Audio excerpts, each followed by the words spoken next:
Our ulam for today is kare-kare. Yung siyempre ang ginisang bagoong. Titikman natin yan. Yan ngayong umaga naka 3, 4, 5, 7, 9, 11, 13, 14, 15. Yan, nangingitlog na ulit yung inahin na yan. Yung mga sisiw niyan nung nakarang linggo ay naandoon sa kulungan na yon. At ngayon nangingitlog na ulit siya. Kahapon siya nagsimulang mangitlog. Ayan siya mga kapogi. Hindi isa. Kahapon siya nagsimulang. So ayan, good day mga kapogi. Ngayon update ko lang kayo sa aking mga RTL. Yung sa pangingitlog nila. Kung ilang production rate na. Ayan. Ayan sila mga kapogi. Marami-rami na din yung mga nangingitlog. Ayan. Pero meron akong kapogi meron akong isang soft shell. Ayan. Isa sa kanila ang nangitlog ng soft shell. Ayan, wala siyang balat lang. Tapos meron isang nangitlog sa kanila ng sobrang liit. Ayan.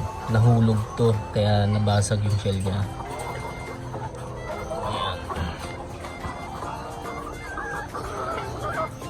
Meron pang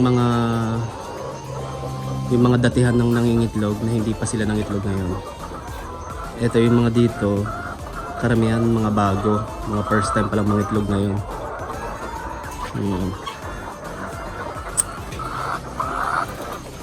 Ilalagay ko na sa tray kasi may ibang mga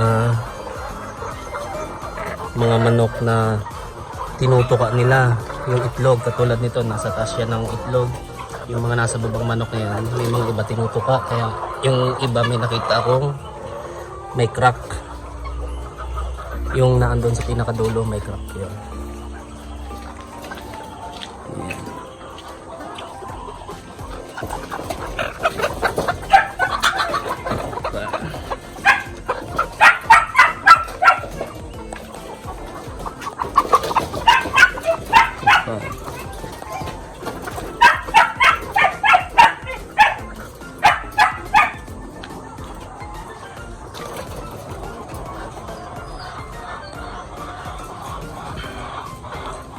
Yung mga baguhan na nangitlog ngayon ay medyo maliliit pa yung size.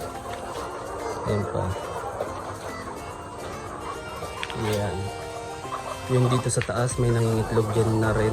Pero ngayon hindi pa siya nagda-drop ng egg. Katulad nito mga kapogi, ito yung sinasabi ko sa inyo na tinutuka ng manok yung nasa taas na itlog nila kaya nagkakaroon ng crack. Kaya ang ginagawa ko, kinukuha ko na agad.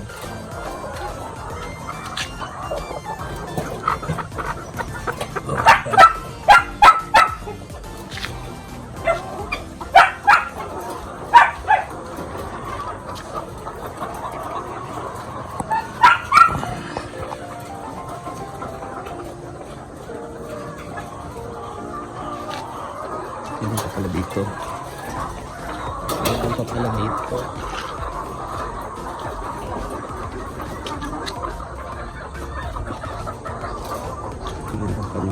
Dito.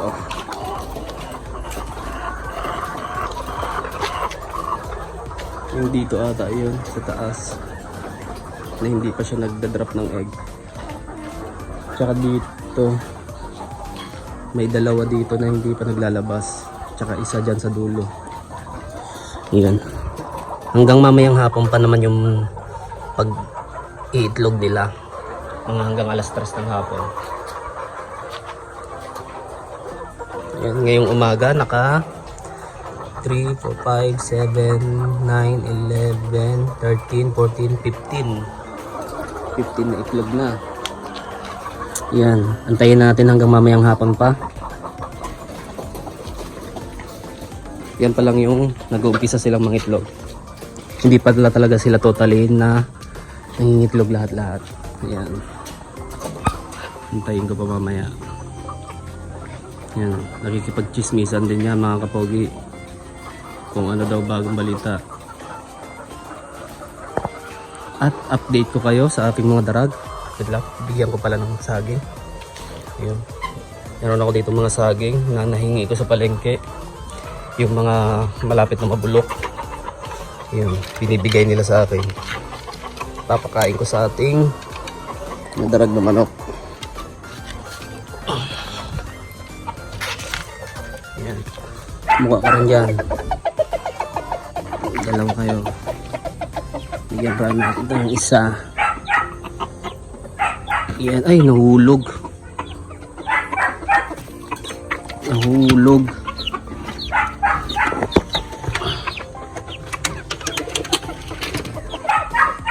Ayan na yung mga darag natin. Yung isang yon.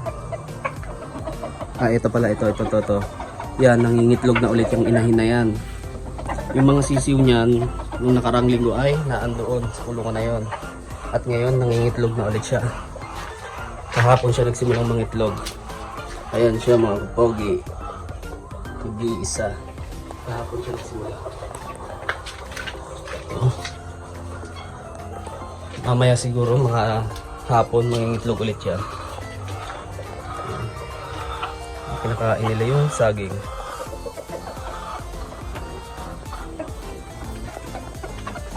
Yung mga sisiw naman, tingnan natin.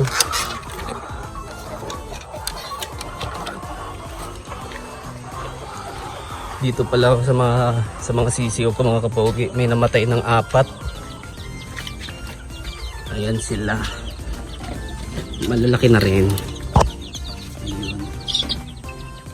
12 na lang yun na natitira. Yung 4 namatay sa sobrang init siguro. Ayan.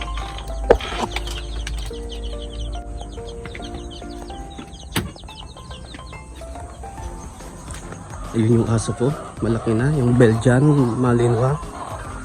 Nakita ko sa inyo.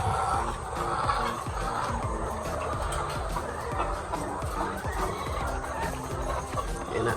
Harokong. Sit.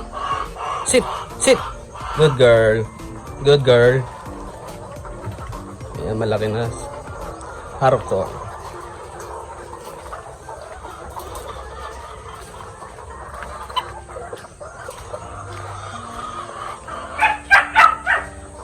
Ayun.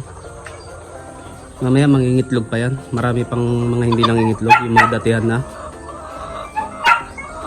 Ulam for today is kare-kare. Yung siyempre ang ginisang bagoong. Titikman natin yan.